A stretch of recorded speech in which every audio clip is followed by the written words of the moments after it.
Assalamualaikum warahmatullahi wabarakatuh. Selamat pagi semuanya. Ayo bangkunya dirapikan terlebih dahulu ya. Nah, kalau sudah rapi, sebelum kita memulai pembelajaran, marilah kita berdoa bersama. Ayo, siapa yang mau memimpin berdoa? Ya, Adit, silakan. Baik, bagaimana kabarnya hari ini? Semoga semuanya selalu dalam keadaan sehat walafiat ya. Dalam keadaan pandemi seperti ini, jangan lupa selalu memakai masker kemanapun dan menghindari kerumunan, serta mencuci tangan setelah melakukan kegiatan. Apakah hari ini ada yang tidak masuk? Coba dicek dulu teman sebelahnya, apa ada yang kosong? Alhamdulillah hari ini hadir semua ya. Nah, sebelum kita memulai pembelajaran, marilah kita menyanyikan lagu Indonesia Raya terlebih dahulu ya. Ayo, siapa yang ingin memimpin di depan, menjadi dirijen? Ya, Bayu, silakan maju.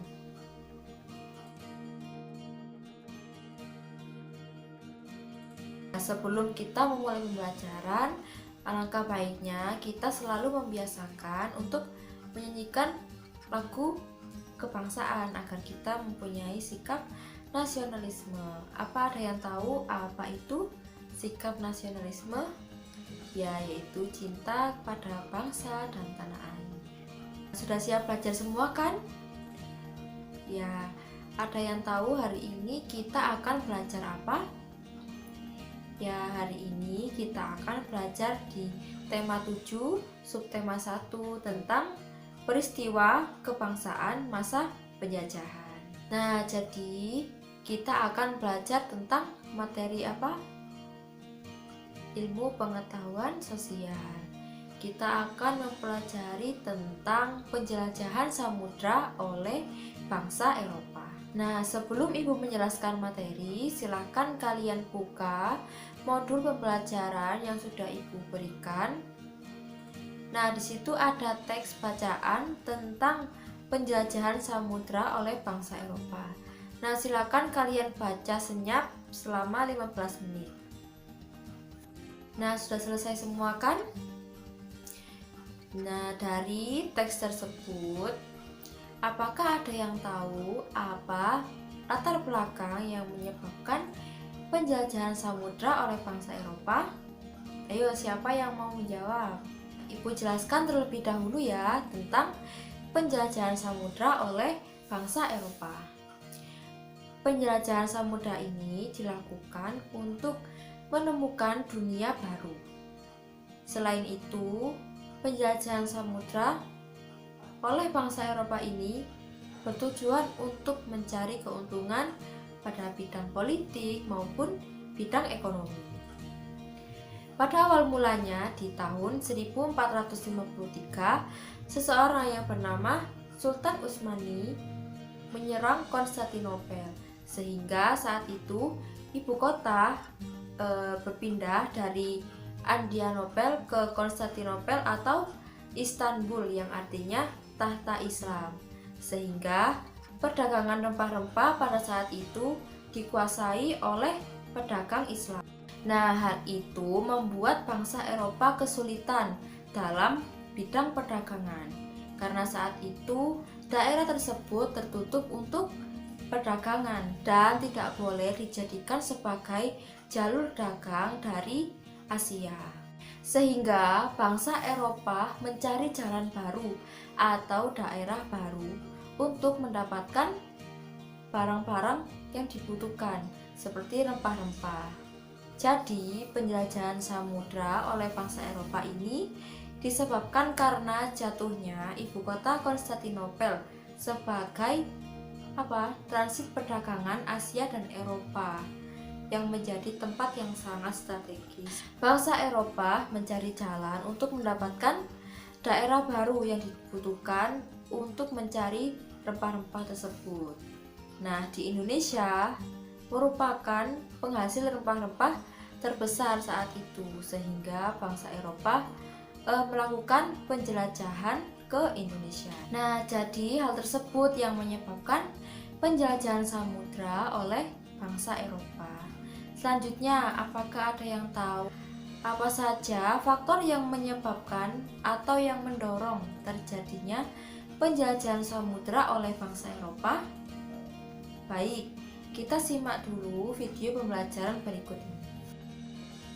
Assalamualaikum warahmatullahi wabarakatuh. Hari ini kita akan belajar bersama di kelas 5, tema 7, subtema 1, peristiwa kebangsaan masa penjajahan.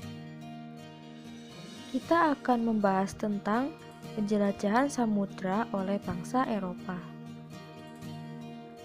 Salah satu wilayah penjelajahan bangsa Eropa yaitu sampai ke Indonesia. Apalagi Indonesia merupakan penghasil rempah-rempah dunia yang menjadi rebutan bangsa Eropa. Apakah kalian tahu apa latar belakang yang membuat bangsa Eropa melakukan penjelajahan sampai ke Indonesia? Mari kita simak. Jatuhnya Konstantinopel merupakan peta politik global pada abad ke-15, sehingga mendorong bangsa Eropa untuk mencari jalan daerah baru. Konstantinopel merupakan pelabuhan transit perdagangan antara Asia dan Eropa. Letaknya yang strategis menyebabkan bangsa-bangsa di sekitarnya banyak yang ingin menguasainya, termasuk umat Islam. Pada tahun 1453, Sultan Utsmani Muhammad II yang bergelar Al-Fatih menyerang Konstantinopel. Ibu kota pun berpindah dari Adrianopel ke Konstantinopel atau disebut Istanbul yang berarti tahta Islam. Kondisi itu membuat pusat perdagangan rempah-rempah di Istanbul dikuasai oleh pedagang Islam, yang membuat bangsa Eropa kesulitan pada bidang perdagangan dan bisa mengancam kehidupan ekonominya.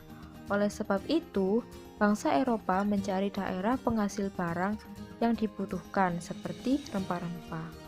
Selanjutnya, faktor-faktor pendorong penjelajahan samudra antara lain: yang pertama yaitu adanya keinginan mencari kekayaan atau gold. Kekayaan yang mereka cari terutama adalah rempah-rempah. Sekitar abad 15 di Eropa, harga rempah-rempah sangat mahal. Harga rempah-rempah semahal emas atau gold. Mereka sangat membutuhkan rempah-rempah untuk industri obat-obatan dan bumbu masak. Selanjutnya, adanya keinginan menyebarkan agama atau gospel. Selain mencari kekayaan dan tanah jajahan, bangsa Eropa juga membawa misi khusus. Misi khusus tersebut adalah menyebarkan agama kepada penduduk daerah yang dikuasainya. Tugas mereka ini dianggap sebagai tugas suci yang harus dilaksanakan ke seluruh dunia dan dipelopori oleh bangsa Portugis. Selanjutnya, adanya keinginan mencari kejayaan atau glory. Di Eropa, ada suatu anggapan bahwa apabila suatu negara mempunyai banyak tanah jajahan, negara tersebut termasuk negara yang jaya atau glory. Dengan adanya anggapan ini, negara-negara Eropa berlomba-lomba untuk mencari tanah jajahan sebanyak-banyaknya. Dan yang terakhir yaitu perkembangan ilmu pengetahuan dan teknologi. Ilmu pengetahuan dan teknologi berkembang pesat. Contohnya seperti dikembangkannya teknik pembuatan kapal yang dapat digunakan untuk mengarungi samudra luas, serta ditemukannya mesin untuk persenjataan. Baiklah adik-adik, kita sudah mempelajari tentang penjelajahan samudra oleh bangsa Eropa. Semoga bermanfaat. Wassalamualaikum warahmatullahi wabarakatuh. Nah, setelah melihat video pembelajaran tadi, pastinya kalian sudah tahu kan faktor-faktor apa saja yang menyebabkan atau yang mendorong terjadinya penjajahan samudra oleh bangsa Eropa. Nah, selanjutnya silahkan kalian bentuk kelompok. Masing-masing kelompok ada 4 anggota atau 4 siswa. Nah, sudah dapat kelompok semua kan? Nah, jadi kegiatan hari ini silahkan kalian identifikasi apa saja faktor-faktor yang menyebabkan atau yang mendorong terjadinya penjelajahan samudra oleh bangsa Eropa tadi. Baik, kelompok siapa yang sudah selesai? Ya, ayo kelompok Ayu ke depan untuk mempresentasikan hasil diskusinya. Baik, terima kasih kelompok Ayu. Nah, untuk kelompok yang lain, apakah ada yang ditanyakan dari hasil diskusi kelompok Ayu tadi? Nah, jika tidak ada, kelompok selanjutnya silakan maju ke depan. Baik, semua kelompok sudah maju ke depan ya. Jadi, Ibu jelaskan kembali apa saja faktor-faktor yang mendorong terjadinya penjelajahan samudra. Yaitu ada 3G. Yang pertama yaitu gold, yang kedua glory, dan yang ketiga yaitu gospel. Yang pertama yaitu gold. Apa itu gold? Gold yaitu adanya keinginan bangsa Eropa untuk mencari kekayaan. Contohnya seperti mencari rempah-rempah. Kemudian yang kedua yaitu glory. Apa itu glory? Glory adalah adanya keinginan bangsa Eropa untuk mencari kejayaan. Nah, pada waktu itu kejayaan bisa didapatkan oleh bangsa yang mempunyai daerah jajahan yang banyak, sehingga bangsa Eropa melakukan penjelajahan samudra tersebut. Dan yang ketiga yaitu gospel, adanya keinginan bangsa Eropa untuk menyebarkan agama Nasrani. Nah, sudah paham semua kan? Sebelum Ibu akhiri pembelajaran hari ini, untuk pekerjaan rumah silahkan kalian membuat mind mapping atau peta konsep tentang materi hari ini yang kita pelajari, yaitu penjelajahan samudra oleh bangsa Eropa. Silakan kalian tulis dalam bentuk bagan atau peta konsep. Baik, ada yang bisa menyimpulkan pembelajaran hari ini? Ya, jadi kesimpulan pembelajaran hari ini yaitu penjelajahan samudra oleh bangsa Eropa yaitu untuk mencari keuntungan, terutama pada bidang ekonomi dan politik, serta faktor-faktor yang mendorong penjelajahan samudra oleh bangsa Eropa ini yaitu ada 3G yaitu gold, glory, dan gospel. Selain itu, adanya perkembangan teknologi. Baik, cukup pembelajaran hari ini. Tetap semangat belajar dan jaga kesehatan. Baik, sebelum kita mengakhiri pembelajaran, mari kita berdoa bersama. Berdoa dimulai. Berdoa selesai, Ibu akhiri. Assalamualaikum warahmatullahi wabarakatuh.